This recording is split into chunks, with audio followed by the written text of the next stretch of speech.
What happens when someone mistakes silence for weakness? When predators see a soft target in a young woman who speaks little and keeps to herself? They're about to learn that the most dangerous weapons are often hidden in plain sight, and that some people's quiet nature isn't born from fear, it's forged from a discipline most will never understand.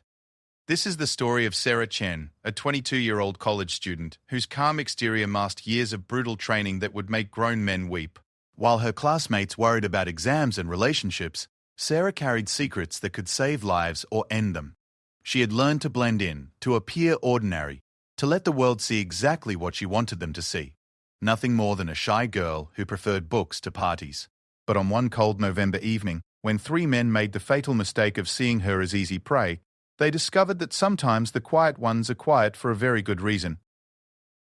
Sometimes, the girl who doesn't speak much has been taught that actions will always speak louder than words. And sometimes, the most unassuming person in the room is the most dangerous one there.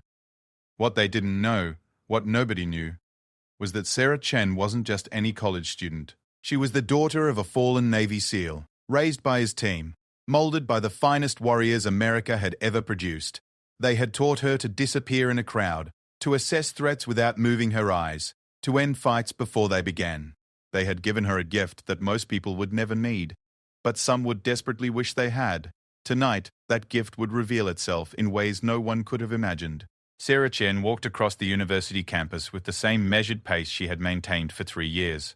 Her backpack hung from one shoulder, books pressed against her hip, eyes focused somewhere in the middle distance. To anyone watching, she looked like countless other students, tired, focused on getting through another day of classes and studying. But Sarah's awareness extended far beyond what her casual posture suggested. She had already counted 14 people within a 50-foot radius, identified 3 possible exit routes from her current position, and noted that the man by the library entrance had been in the same spot for the past 2 hours.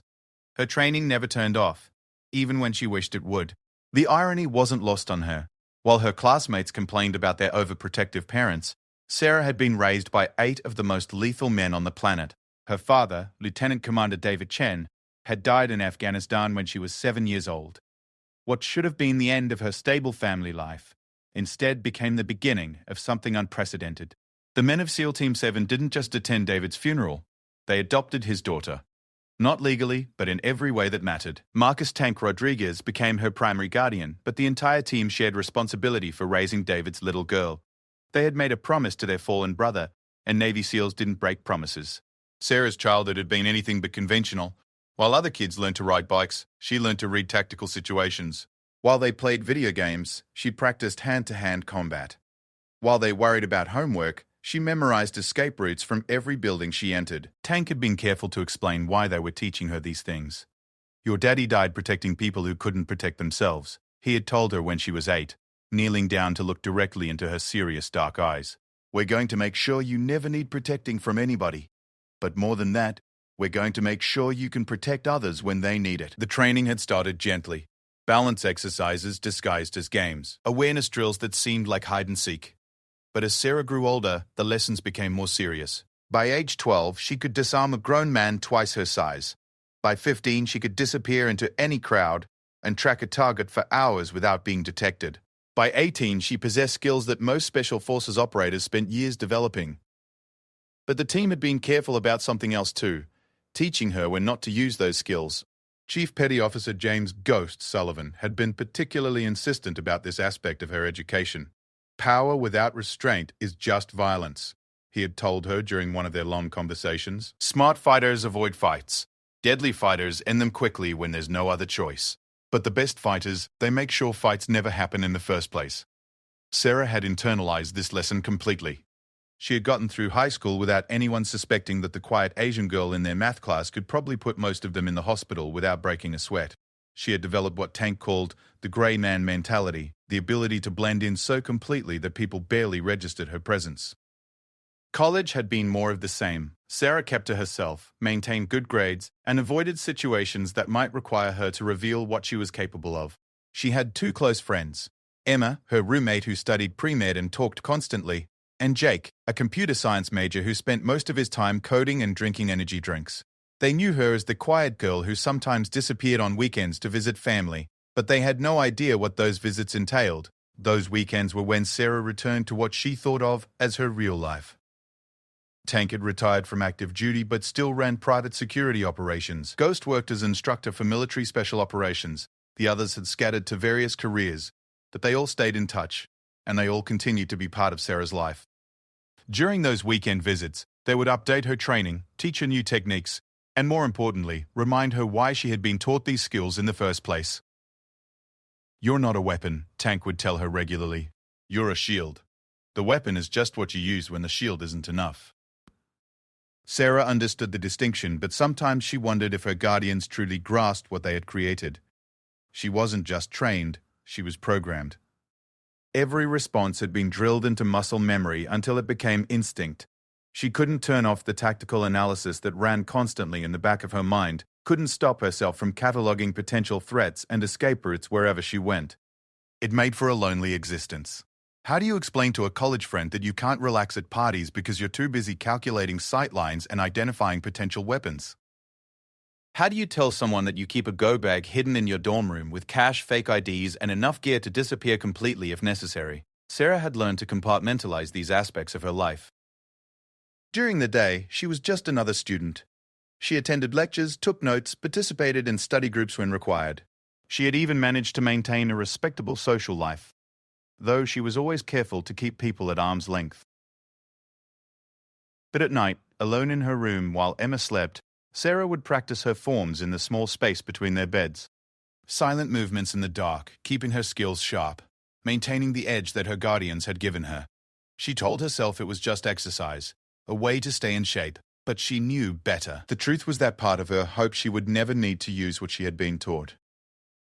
She had seen what violence could do, not just through her training, but through the haunted looks that sometimes crossed Tank's face when he thought no one was watching. She had heard Ghost wake up screaming from nightmares he never talked about. She knew that the skills they had given her came with a cost, even for those who used them in service of something greater than themselves. But another part of her, a part she didn't like to acknowledge, was curious about what would happen if someone pushed too far. She had spent years learning to blend in, to avoid confrontation, to de-escalate situations before they became dangerous. But she had also spent years learning to fight, and fights were what happened when de-escalation failed. On this particular November evening, as Sarah walked across campus toward her dorm, she had no idea that her curiosity was about to be satisfied in ways she had never imagined. The three men who had been watching her for the past week thought they had chosen their victim carefully, a small, quiet girl who walked alone and kept to herself. They had no way of knowing that their victim had been waiting her entire life for someone to make this exact mistake. They couldn't have guessed that every step she took, every route she chose, every seemingly casual glance around, was part of a defensive pattern that had been drilled into her since childhood. Sarah Chen looked like easy prey. She had worked very hard to look like easy prey, but as any Navy SEAL could have told them, appearances could be deceiving. And sometimes, the most dangerous person in any room was the one who looked like they belonged there the least. The predators were about to become the prey, and they would never see it coming, until it was far too late to matter. The first sign of trouble came at 9:47 p.m. as Sarah crossed the poorly lit section of campus between the library and her dormitory. Her internal radar, finely tuned by years of training, picked up the subtle wrongness before her conscious mind processed what she was seeing. Three men, positioned in a loose triangle formation about 60 feet apart, all moving in the same general direction as her but maintaining distance. They were trying to look casual, but their positioning was too deliberate, their pace too synchronized with hers. Sarah had been taught to recognize hunting behavior, and this was textbook predatory movement. She continued walking at the same measured pace, giving no outward sign that she had noticed them. But internally, her training kicked into high gear. Ghost's voice echoed in her memory. The moment you know you're being hunted, you stop being prey and start being a hunter. But never let them know you know until you're ready to act. Sarah's mind automatically began cataloging details. The man to her left was approximately 6 feet tall, heavy build, wearing a dark hoodie that would make identification difficult. His gait suggested someone who spent time in the gym, but probably focused more on bulk than functional fitness. Dangerous in close quarters if he got his hands on someone, but likely slow to react and probably overconfident in his physical advantages. The man behind her was smaller, maybe 5'8", but moved with a nervous energy that suggested either drug use or extensive experience with violence. He kept his hands in his jacket pockets, which could mean weapons or just cold fingers. But Sarah's training demanded she assume the worst. He would be the unpredictable one, the wild card who might escalate a situation beyond what the others intended. The third man, paralleling her course about 50 feet to the right, was the one who worried her most. He moved with purpose and discipline, keeping perfect distance, adjusting his pace to maintain optimal positioning without seeming to pay attention to her at all. This one had training. Maybe military, maybe law enforcement, definitely someone who understood tactics. Sarah's options flowed through her mind like water. She could change direction, head toward the more populated areas near the student union. But that would tip them off that she knew, and might cause them to accelerate their timeline or choose a different victim later. She could call for help, but campus security was understaffed and slow to respond, and calling the police would require explaining why she thought she was in danger when nothing had actually happened yet. Or she could continue on her current path and see what they wanted. Tank would have been furious if he knew she was even considering the third option. Never let them choose the time and place of contact, he had drilled into her. The moment you give up tactical advantage, you're fighting from a losing position. But Sarah had advantages her guardians had never taught her to consider. She was small, she was female, and she looked vulnerable. Every psychological study ever conducted said that these men would underestimate her completely. They would assume they were in control. They would assume they understood what was happening. They would be wrong. Sarah made her decision. She would let them make their move, but on ground of her choosing. Instead of heading directly to her dorm, she altered her course slightly toward the parking structure adjacent to the science building. It was isolated but not completely deserted, had multiple levels and exit routes, and the concrete pillars would provide both cover and concealment if things went sideways. More importantly, it had security cameras. If she had to hurt someone tonight, she wanted there to be evidence that they had initiated contact. As she approached the parking structure, Sarah could feel the net tightening. The three men were converging, their movements becoming less subtle now that they thought they had her cornered. She entered the structure through the ground-level pedestrian entrance, her footsteps echoing slightly in the concrete space. Sarah chose her position carefully. She stopped near a pillar that would prevent them from surrounding her completely, close enough to the exit that escape was possible, but far enough that they would feel confident about their ability to cut her off. She pretended to fumble through her backpack as if looking for her keys, playing the role of an oblivious victim, right up until the moment it was time to stop acting. The first man to approach was the big one from her left. He tried to look casual, hands in his pockets, but his eyes were focused on her with predatory intensity. "Hey there," he said, his voice carrying false friendliness that would have fooled exactly no one who knew what to listen for. "You look lost. Need some help?" Sarah looked up from her backpack with carefully crafted nervousness. "Oh no, I'm fine. Just looking for my keys." "Thing is," he said, stepping closer, "this isn't really a safe place for a girl to be alone at night. Lot of bad people around." The second man emerged from behind another pillar, the nervous one who had been following her. He was grinning in a way that made Sarah's skin crawl, but she kept her expression neutral and confused rather than afraid. "My friends and I," the big man continued, "we think you should come with us. Somewhere safer." That's when the third man appeared, blocking the most obvious exit route. But, as he stepped into the light, Sarah saw something that changed everything. A small tattoo on his neck that she recognized immediately, a trident with crossed anchors. He was military. Not just military, but Navy. Sarah's mind raced. This man had taken the same oath her father had taken. He had sworn to protect and defend. And here he was, participating in what was clearly about to become an assault. The revelation hit Sarah like a physical blow, but not in the way her attackers expected. Instead of fear or desperation, she felt something cold and deadly settle into her chest. Her father had died protecting others. His teammates had raised her to do the same. And this man was spitting on everything they stood for. "I think there's been a misunderstanding," Sarah said quietly. And for the first time that evening, she let her voice carry its natural tone instead of the carefully modulated uncertainty she had been projecting. The change was subtle, but all three men noticed it. The big man's eyes narrowed, and his posture shifted slightly. The nervous one stopped grinning.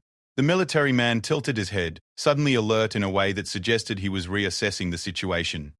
"No misunderstanding," the big man said, but there was less confidence in his voice now. "You're coming with us." "I don't think I am," Sarah replied. She straightened up slowly, and although she was still barely 5'5" tall and couldn't have weighed more than 120 pounds, something fundamental had shifted in the dynamic of the situation. The three men were suddenly looking at someone entirely different from the girl they had been stalking. "Look, sweetheart," the nervous one said, pulling his hands out of his pockets. Sarah's eyes flicked to them automatically, no weapons visible, but his right hand was positioned in a way that suggested he was used to carrying a knife. "This doesn't have to be difficult. We just want to show you a good time."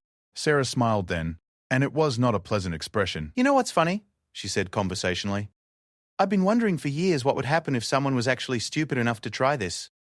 The military man was the first to recognize the change in her demeanor. His hand moved toward his jacket, but Sarah was already moving. She had spent 16 years learning to fight, but she had spent even longer learning to think. The physical confrontation that was about to begin had actually started the moment they decided to follow her. Everything since then had just been positioning and psychology. Sarah's first move wasn't a strike, it was communication. In one fluid motion, she pulled out her phone and hit a speed dial number, putting it on speaker as she moved. Tank's voice filled the concrete space with military authority. "Sarah? What's your status?" "Three unknowns. Parking structure by the science building," she said calmly, never taking her eyes off the men who were suddenly looking less confident about their plan. "One claims to be Navy." There was a pause that probably lasted less than a second but felt much longer. "Copy that. Are you in immediate danger?" "Unclear." "They've expressed interest in taking me somewhere safer." "Right." Tank's voice when he responded could have frozen blood. "Aisapia, Sarah, you are weapons-free." The phrase meant nothing to Sarah's three would-be attackers, but it meant everything to her. It was military terminology that indicated she was authorized to use whatever force necessary to protect herself. More than that, it was Tank's way of telling her that she no longer needed to pretend to be someone she wasn't. "Roger that," Sarah replied, and slipped the phone back into her pocket without ending the call. The three men were looking at each other now, confusion and growing concern replacing their earlier confidence. They had followed what they thought was an easy target into what they thought was an isolated location for what they thought was going to be a simple crime. Instead, they found themselves facing someone who was discussing their situation with what sounded like military command structure while displaying a level of calm that was completely inappropriate for someone who was supposed to be terrified. "What the hell is wrong with you?" the nervous one demanded. Sarah tilted her head slightly, considering the question. "Honestly, I'm not sure there's enough time to give you a comprehensive answer," she said, "but I guess we're about to find out." The military man was the first to understand that the situation had shifted beyond their control. His training recognized what was happening even if his conscious mind hadn't caught up yet. He raised his hand towards his companions in a gesture that might have been intended to de-escalate, but the nervous one was already committed to his course of action. "Screw this," the nervous man said, pulling what looked like a folding knife from his jacket. "Just grab her and let's go." That was the moment when Sarah Chen stopped pretending to be a victim and became something else entirely. Her movement was so fluid that later review of the security footage would require slowing it down to see exactly what happened. The nervous man lunged toward her with the knife leading, expecting to intimidate or control her. Instead, Sarah stepped into his attack rather than away from it. Her left hand intercepted his wrist with precision that spoke of thousands of hours of practice, redirecting the blade away from her body, while her right hand drove upward in a palm strike that connected with his elbow joint. The crack of breaking bone echoed through the concrete structure, followed immediately by his scream of pain and the clatter of the knife hitting the ground. But Sarah wasn't finished. As the nervous man doubled over, clutching his ruined arm, she pivoted toward the big man who was rushing toward her from her left. He outweighed her by at least 80 pounds and probably assumed he could simply overpower her through brute force. He was wrong. Sarah dropped low as he reached for her, sweeping his legs while driving her shoulder into his knee. Physics took care of the rest. His forward momentum combined with the sudden removal of his base of support sent him crashing into the concrete pillar she had been standing near. His head connected with the concrete with a sound like a melon hitting pavement. The entire sequence had taken less than 5 seconds. 2 attackers were down, one unconscious and one writhing on the ground holding a compound fracture of his right arm. The military man stood frozen, his hand halfway to his jacket, staring at Sarah with an expression of complete disbelief. "Don't," Sarah said quietly, and her voice carried a tone that made it clear this was not a suggestion. He slowly raised his hands, showing empty palms. "You want to explain to me how someone who swore the same oath as my father ended up hunting college girls in parking garages?" Sarah asked. The man's eyes widened as he processed what she had just revealed. Your father was Navy? Lieutenant Commander David Chen, SEAL Team 7. Sarah replied, never taking her eyes off him. He died in Afghanistan protecting people who couldn't protect themselves. His teammates raised me. They taught me everything they knew about how to be a warrior. Everything they knew about honor. The man's face went pale. Oh, God, I know that name. He saved my unit in Kandahar. I was there when he died. Sarah finished. Yes, I know the story. What I don't know is how someone who owes their life to my father ended up here. Tears were actually forming in the man's eyes now. I got discharged. Medical. PTSD. Lost my job, lost my family. These guys, they said it was easy money. Just scare some college kids, take their stuff. Nobody gets hurt. But that's not what this was, Sarah said. He shook his head miserably. No, it wasn't. They lied to me about what we were doing. By the time I figured out what they really wanted, I was already in too deep. Sarah studied his face for a long moment. She could see the truth there, and the shame. This wasn't a predator. This was a broken man who had made a series of terrible decisions and found himself in an impossible situation. What's your name? She asked. Petty Officer First Class Michael Torres, former. Well, Michael Torres? Sarah said, you have a choice to make right now. You can walk away and pretend this never happened and spend the rest of your life knowing that you participated in hunting innocent women. Or you can make this right. Torres looked at his unconscious companion, then at the nervous man who was still moaning and bleeding on the concrete. What do you want me to do? You're going to call the police, Sarah said. You're going to tell them exactly what happened here. You're going to tell them that these two men have been stalking female students with intent to commit assault. You're going to tell them that you witnessed them attack someone who defended herself. And what about me? Sarah considered this. Tank's voice echoed in her memory. Sometimes the most important thing a warrior can do is give someone else the chance to choose honor. You're going to tell them that you realized what was happening and tried to stop it, she said. You're going to tell them that you're willing to testify against your former associates in exchange for the chance to make amends. Torres stared at her. Why would you give me that? Because my father didn't die so that his fellow servicemen could become predators, Sarah replied. He died believing that honor was worth dying for. You have one chance to honor his memory and prove that belief was correct. The sound of sirens in the distance interrupted their conversation. Sarah's phone was still connected to Tank, and she had no doubt that he had called for backup the moment he understood what was happening. Sarah. Tank's voice came from her pocket. Campus security and local PD are 3 minutes out. What's your status? Sarah pulled out the phone. 2 subjects down and neutralized, 1 cooperating witness, situation contained. Any injuries on your side? Sarah did a quick self-assessment. A slight scrape on her knuckles from where they had grazed the concrete pillar, a small tear in her jacket sleeve, but nothing that would require medical attention. Negative. Clean engagement. Copy that. We're en route to your location. Torres was looking back and forth between Sarah and the phone with growing amazement. Who are you? He asked. Sarah smiled, and for the first time that evening, it was a genuine expression. I'm exactly who I was raised to be, she said. The daughter of a Navy SEAL, trained by Navy SEALs, to protect people who can't protect themselves. When the police arrived 4 minutes later, they found a scene that defied their expectations. 2 men lay incapacitated, 1 unconscious with a severe head injury, 1 conscious but suffering from what appeared to be a broken arm. A 3rd man knelt beside them with his hands visible, speaking urgently into a cell phone. And standing calmly next to a concrete pillar was a young Asian woman who looked like she should have been studying for finals rather than standing in the aftermath of what appeared to be a violent confrontation. Sarah answered their questions truthfully, but carefully. Yes? The 3 men had approached her. Yes? She had felt threatened. Yes, she had defended herself when one of them pulled a knife. No, she had not instigated the confrontation. Torres corroborated her story and added details about how he and his companions had been stalking female students for the past week, planning to assault them. He provided names, addresses, and information about other potential victims. When Tank arrived 20 minutes later with Ghost and 2 other members of Sarah's extended family, they found her giving a statement to a detective who was having difficulty understanding how someone her size had managed to incapacitate 2 much larger attackers. Self-defense classes, Sarah explained calmly. I've been taking them since I was young.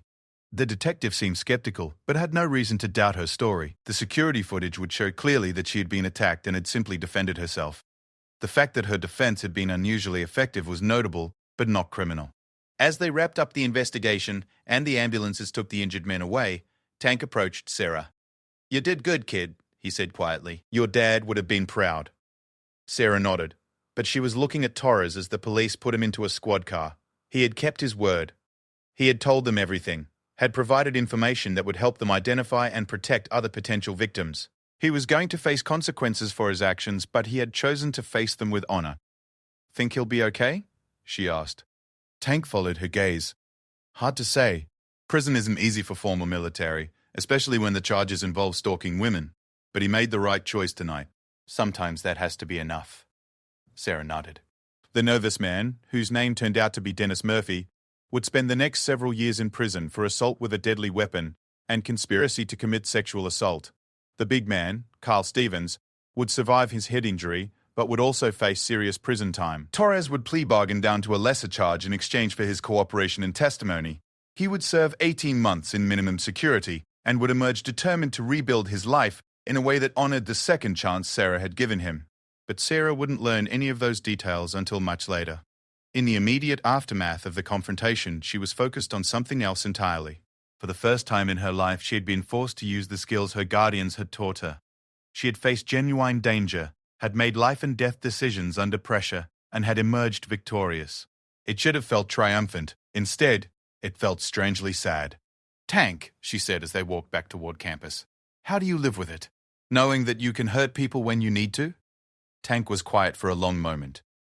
"You remember what I told you when you were 8? About your daddy dying to protect people who couldn't protect themselves?" Sarah nodded. "Thing is, kid, protecting people isn't always about standing between them and danger. Sometimes it's about stopping the danger before it reaches them. Sometimes it's about making sure the predators know there are consequences for being predators. But those men chose to be predators," Tank said firmly. "You didn't make that choice for them. You just made sure their choice had consequences. You probably saved other girls from going through what they planned to do to you." Sarah thought about this as they reached her dorm. Her friends would want to know where she had been. Why campus was buzzing with rumors about police cars and ambulances. She would tell them a simplified version of the truth, that she had been approached by some men who meant her harm, that she had defended herself, that the police had everything under control. They would be concerned and supportive and probably insist that she shouldn't walk alone at night anymore. They would never know that she had never really been in danger, that the outcome had been inevitable from the moment her attackers chose her as their target. Because Sarah Chen wasn't really a college student who had learned some self-defense. She was a weapon disguised as a college student, raised by some of the most dangerous men in the world to be exactly what she had proven herself to be that night. As she climbed the stairs to her room, Sarah reflected on the strangeness of her life. Most people would never face a situation like the one she had just survived. Most people would never need to make the choices she had made. But for Sarah, tonight had been a confirmation of everything her guardians had taught her. She was her father's daughter. She was a protector. And sometimes, protecting people meant being willing to be dangerous. The quiet girl had been tested, and she had not been found wanting. The men who had trained her could rest easy knowing that their lessons had taken root. And somewhere in the city, other predators would eventually hear the story of 3 men who thought they had chosen an easy target, only to discover that sometimes the most dangerous person in any situation was the one who looked the most harmless. Sarah Chen had been forged by Navy SEALs, and tonight, that forging had been proven true.